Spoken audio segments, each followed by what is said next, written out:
ඔන්න ඉතින් අද මගේ තාත්තගේ බර්ත්ඩේ එක. ඉතින් අපි උදෙන්ම නැගිටලා කොහෙද මේ යන්න හදන්නේ? මේ ගමනට ඉතින් අපේ අම්මයි තාත්තයි මමයි විතරයි ගියේ.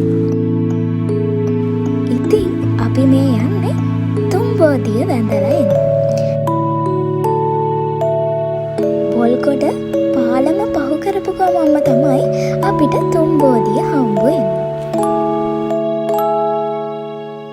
ඔන්න අපි පන්සලට ආවා.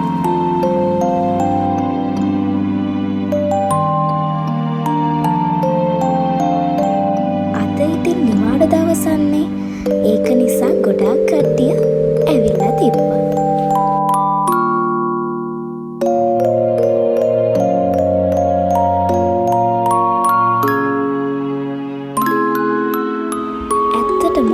තුම්බෝධි විහාරස්ථානය හරිම පිළිවෙලයි. හරිම නිස්කලංක තැන.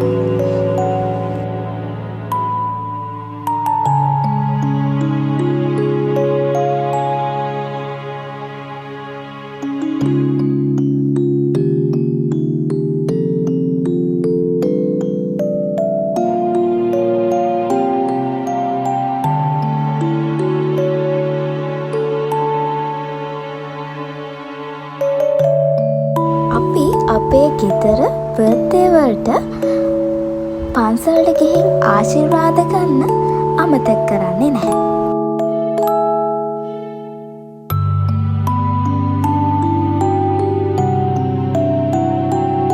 ආගමික වතාවත් අවසන් කරලා අපි පන්සලෙන් ආවා.